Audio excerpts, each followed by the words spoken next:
Guys, so I'm Jace. I work with Oasis. We're a youth mentoring service that I guess our scope is at-risk youth. I've been doing this work most of this year. I thought I'd come here and share a bit of a story about one of the young people I work with. So about 8 months ago now, 7 or 8 months ago, I started working with a young person that lives on the shore here. He is 15 now, he was 14 back then. When I first met with this young person, he had been excluded from school. He was struggling, and over the next probably 5 to 6 months I was working with him. He went downhill pretty fast, ended up in the youth justice system, accumulated I think 20 or 25 active charges for stealing cars, everything along those lines.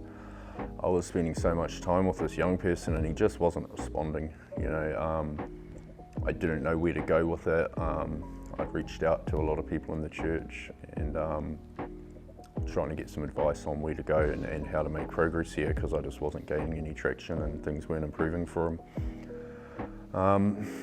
Yeah, after a while it got to the point I took it to staff meeting and was seriously considering and taking him off the caseload, because it just wasn't, I was at capacity with the kids and I thought maybe that time could be better spent somewhere else. I wrestled with that idea for ages and my head told me that, yeah, that's the right thing to do, but my heart told me just not to give up on him. And I toed and froed over a few weeks, and then a few things came into my head, and one of them was something that we shared about with us. When was it? It was a while ago now, probably a year or two back, and it was, I don't know exactly what it was. It was something about a shepherd leaving 99 sheep to go find one. And I sort of made the decision I wasn't going to give up on this kid and I was going to keep trying. Just in the last month now, I ended up, we couldn't get him back into school, so I took him to get a job, and he managed to get a full-time job, and he ended up, like, this kid gave me nothing. He used to look at the floor every time we were together. He barely said anything, and then about a month ago now he rings me and he said, man, I want to hang out, and he was just off chatting away. He goes, I got the job, dude, life's amazing, I'm going to save, I'm going to buy a dirt bike, I'm going to go get this, and it was just, it was a real moment. So I went and picked him up and took him out to celebrate, took him to some go-karts. He talked the whole way there. He had had a haircut, he had new clothes on, he's just now gone and bought a new dirt bike. He was just a different kid, When I went to drop him off, I said, man, you should be proud of you, because I'm real proud of you for what you've done. And he sort of looked back down at the floorboard of my truck, and I thought, oh no, what have I said? This is what I got from him for 6 months, was looking at the floor. And then he got this little smile, and I said, what's going on? And he looks up at me and he says, nobody ever tells me that. It was a real emotional moment for me, and I was like, wow, that's why I do this work. That's why I do what I do. This young fella's now employed full time. He's got his family behind him. He's looking amazing. He's got dreams, he's got aspirations. And yeah, I guess the only other thing I want to say on it is, this isn't me. I like to share this story because this is about what we do here as a team. It took stuff I'd learnt from Lance, stuff I've heard from Wes. I reached out to Rob and Carissa about this, the brothers Jake and Odin, for showing me everything they've showed me with what I do, and teaching me. And it's quite beautiful how we can come together as a community, and I'm just, I guess, lucky that I'm on the front line and I get to see it. So yeah, this stuff's happening here, and I'm real privileged to be a part of it.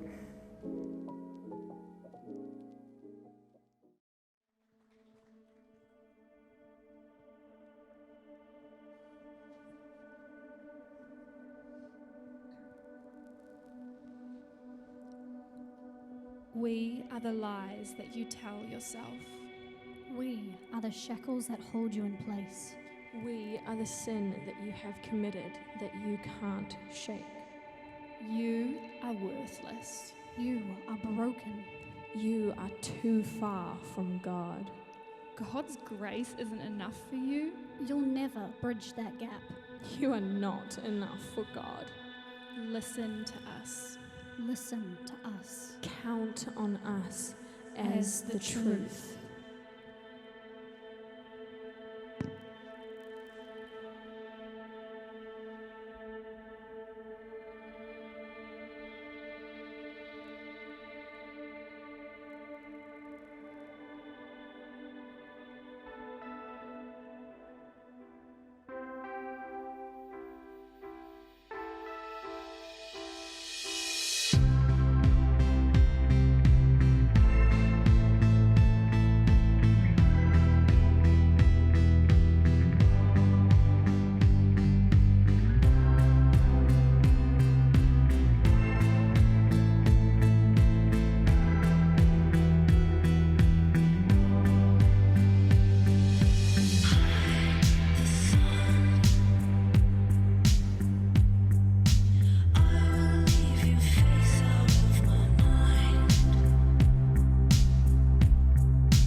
How cool is that, though? Like, before we start, I actually want to kind of, what's the word I'm looking for?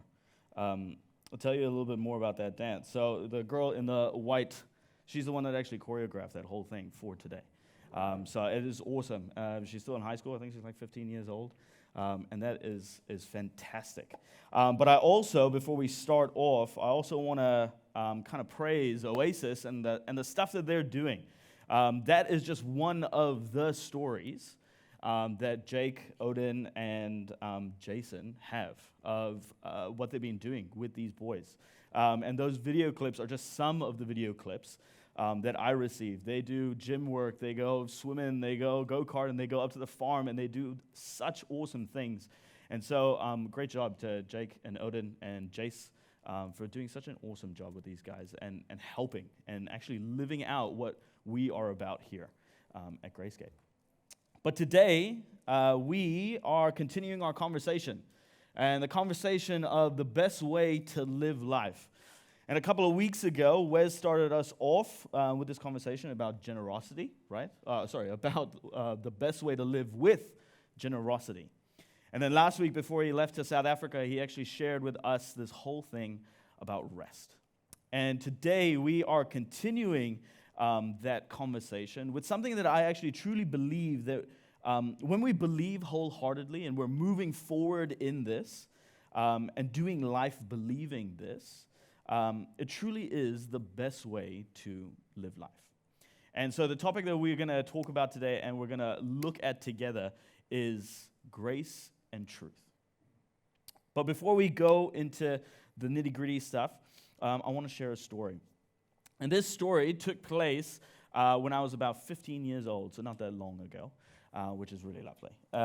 But it happened during a school trip. So when I went to school in Thailand, every year we used to go on a kind of like an adventure trip. And so this time, when I was about 15, they decided we're going to take these kids whitewater rafting. So our whole year level, it was about 100 of us, we went whitewater rafting.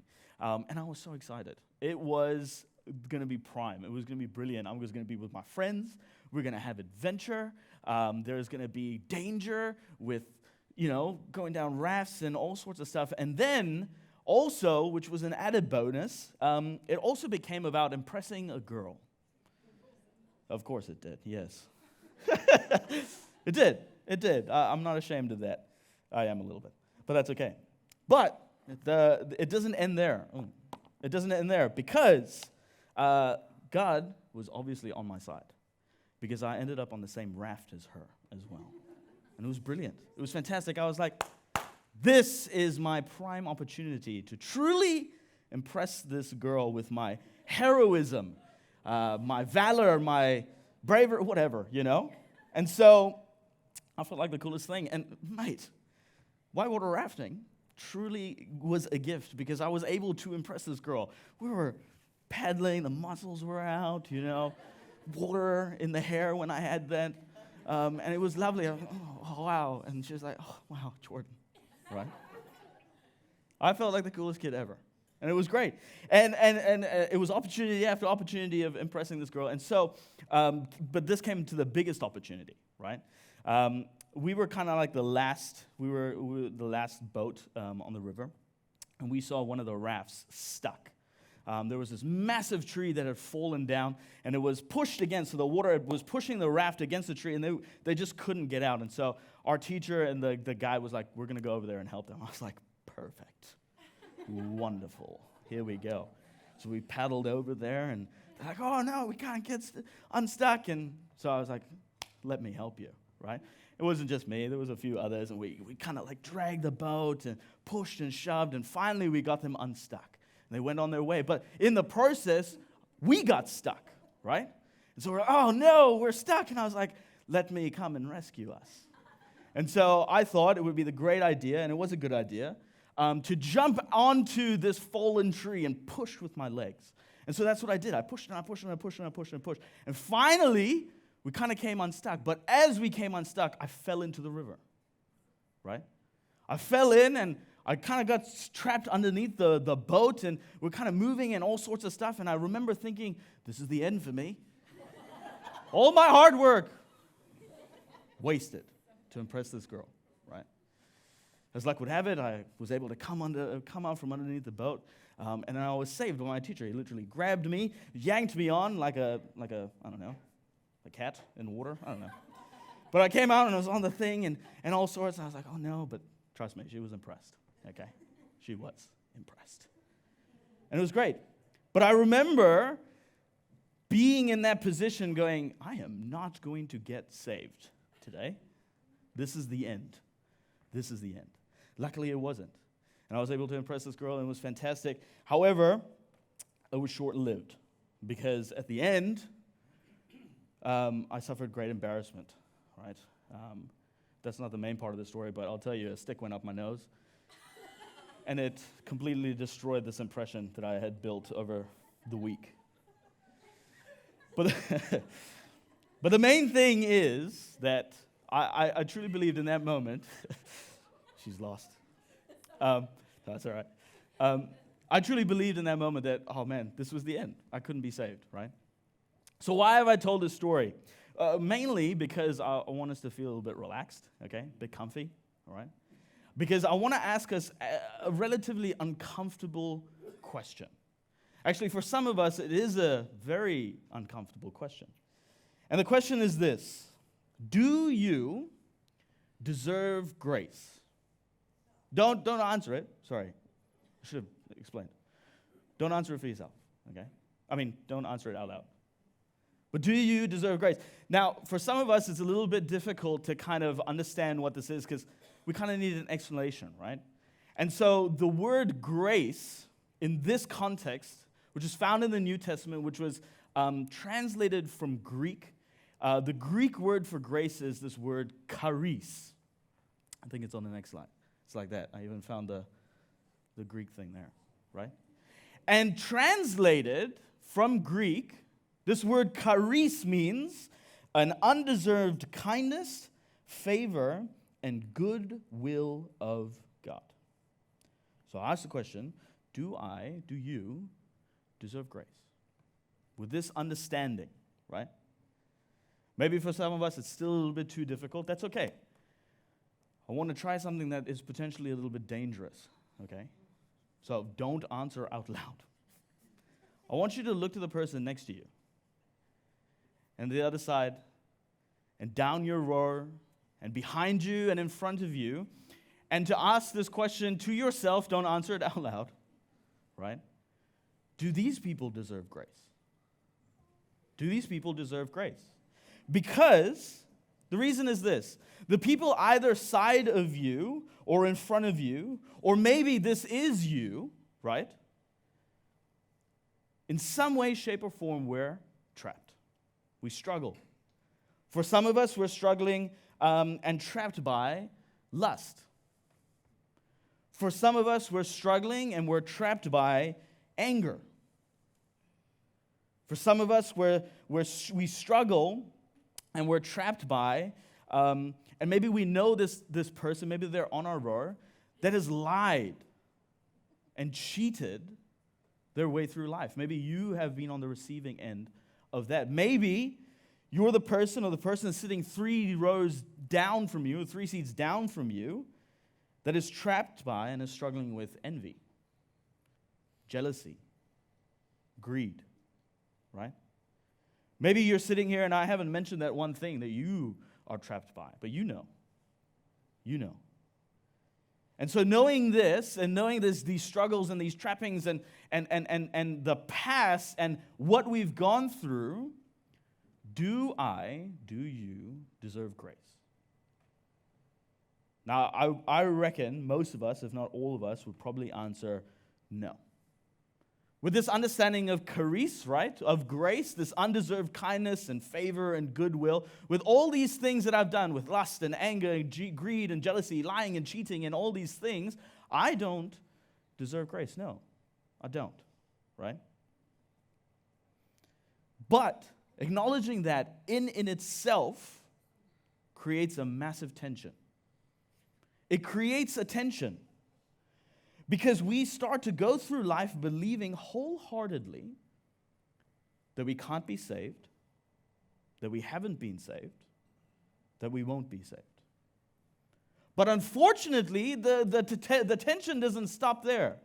Because with that, we then also start to believe lies that clothe themselves in truth. Lies that clothe themselves in truth. And so we continue to be trapped. We start to stay in this cycle, right? We can't be saved, so what's the point? Continue. I don't know about you. I haven't done any hunting, right? Maybe some of you have. But I did some research. And there's a trap. It's genius. Simple, all right? It's called a snare trap, right? Now, for those of you that don't know, there's like a very bad version of it, and there's a nice version of it. I'm talking about the nice version, okay? But basically, you can take a piece of rope and tie it in a certain way. I tried. It failed, so I didn't want to show you guys. But you can tie it in a certain way, right? And so when you place this trap, and the animal comes along and it walks and then it triggers the trap and it traps it, right, with this rope. It's designed in such a way that the more the animal struggles, the tighter the rope gets. But not only that, because this is the genius part, the way that it's kind of like tied, there's a specific way of making it loose. So the animal itself can't make it loose. And so the more it struggles, the more it believes it can't be saved, it gets tighter, and it gets tighter, and it gets tighter. All right? And for some of us, this is what it feels like. We can be sitting here right now, right?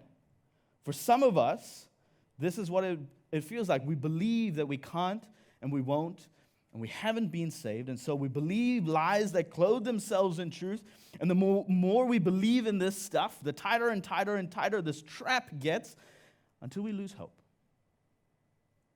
Until we aren't living the best way we can live life. But what if there is hope? What if there is hope? Right? Because the reality is that even though we don't deserve grace, from our past, what we're going to do, whatever it is, right?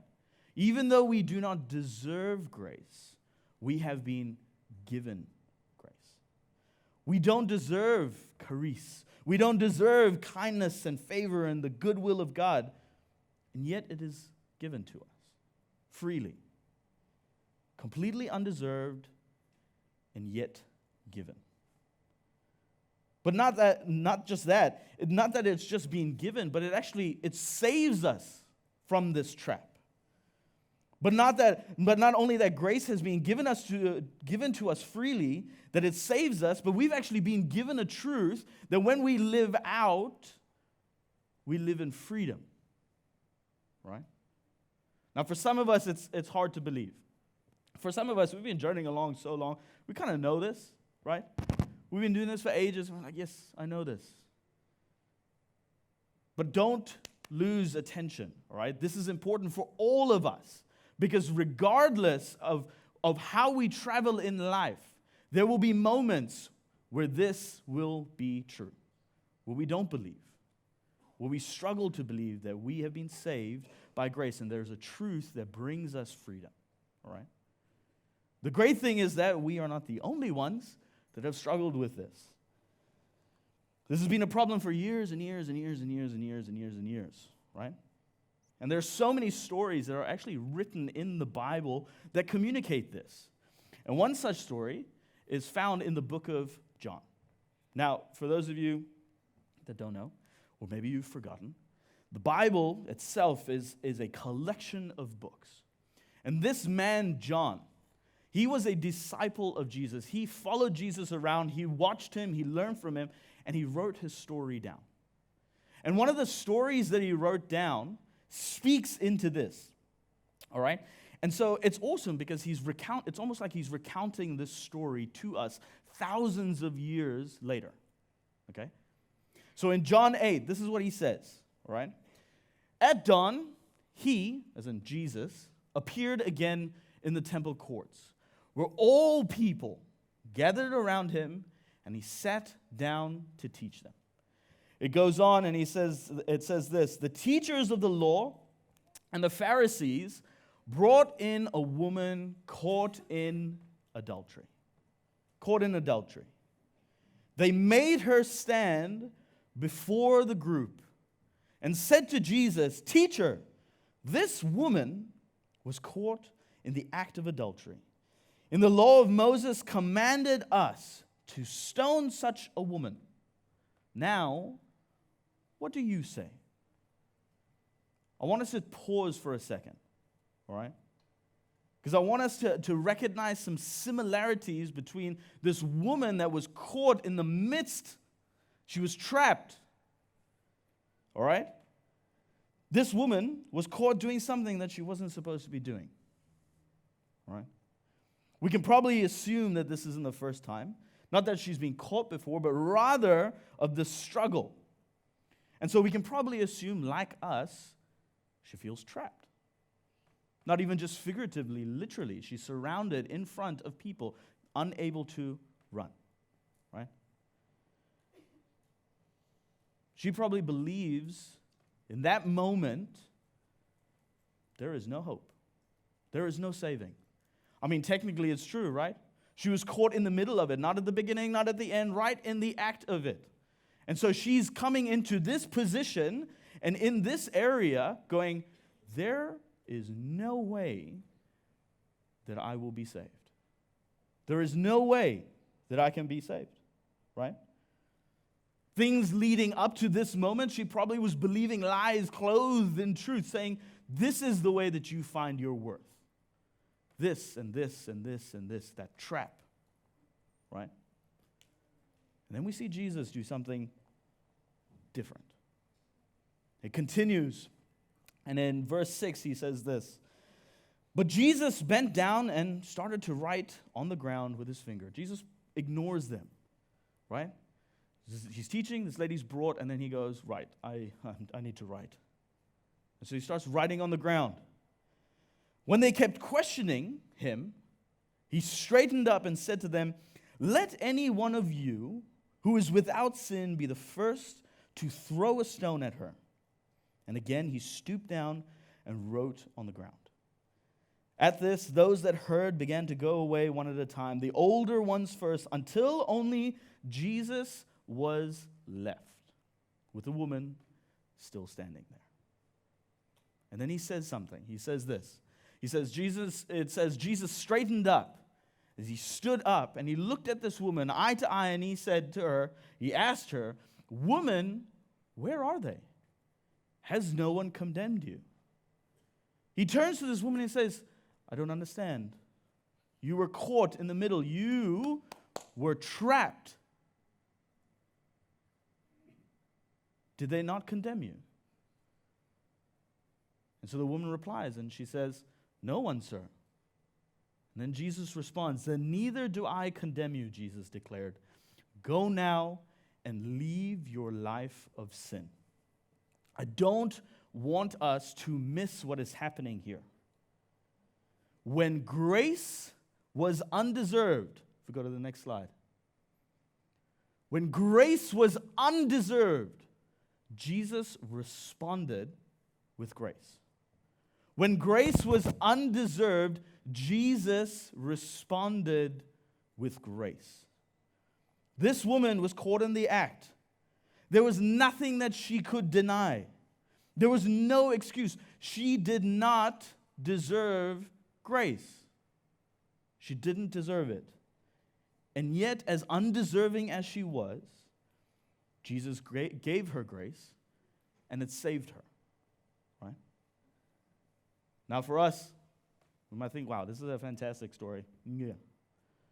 I need more. I shall give you more. There's a man named Paul. Now, Paul had his own experience with grace and with Jesus. He actually, in history, hunted down like the first early Christians, all right? And so he has his own backstory, and through a process of kind of discovering Jesus speaking to him, blinding him, it's an epic tale.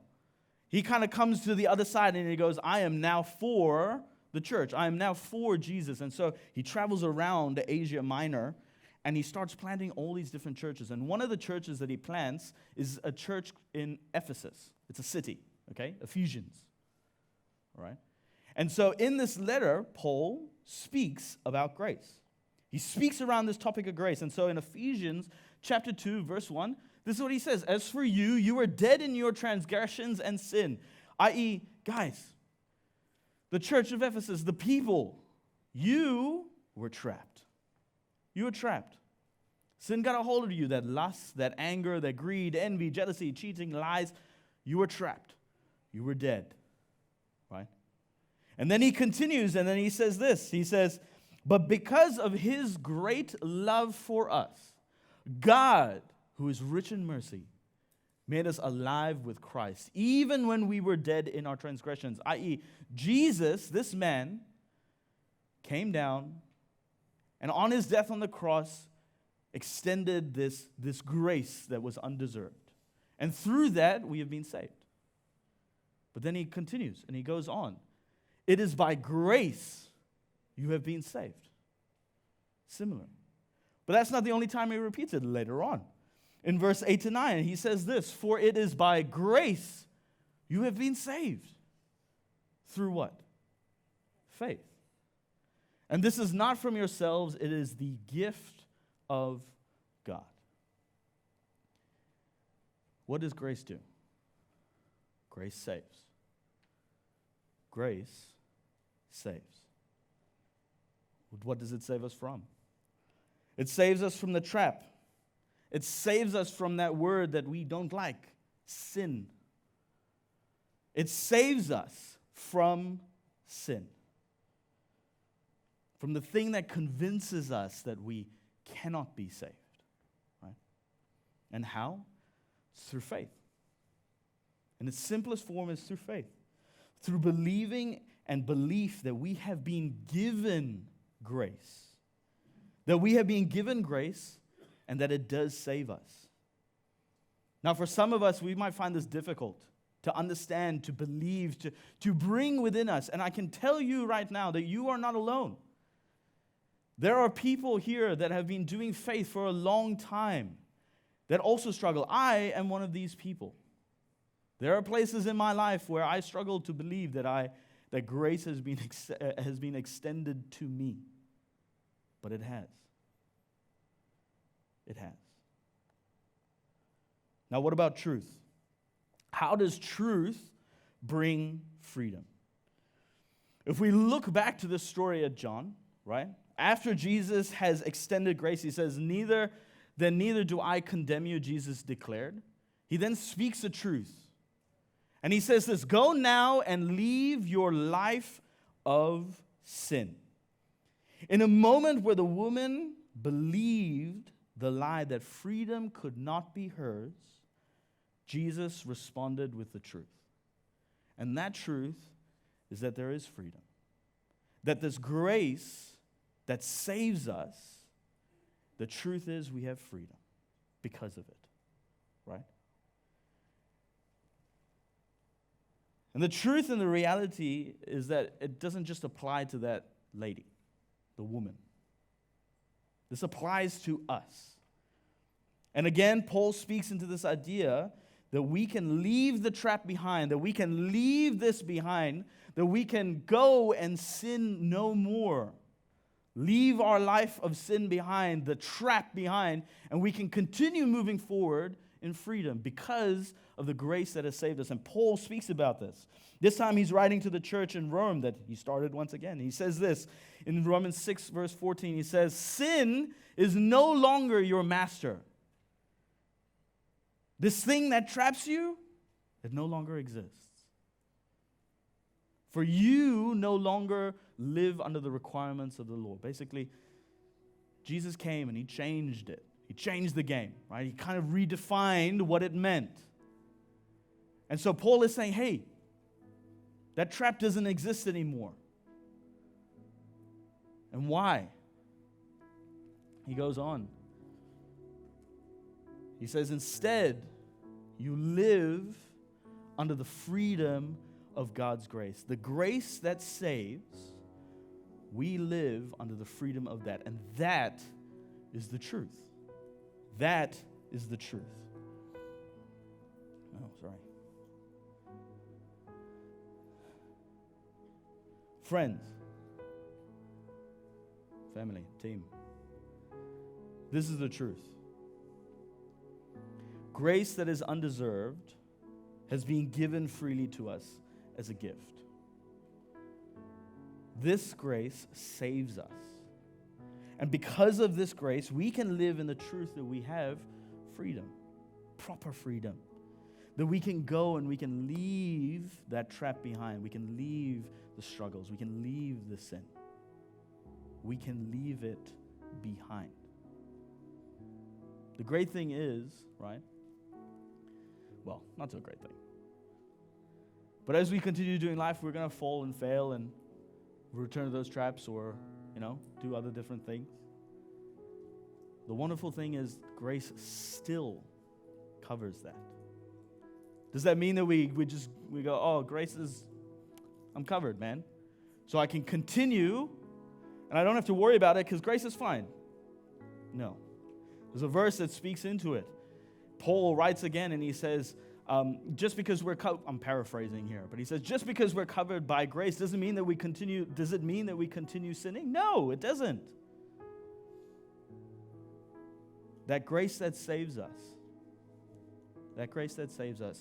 pushes us, that freedom that gets from that, the truth, pushes us to move forward so that we leave that behind. So to finish off today, I have one last question to ask, and it is probably the same question that I ask every time I speak, and one that I will repeat every time, because I think it is a great question.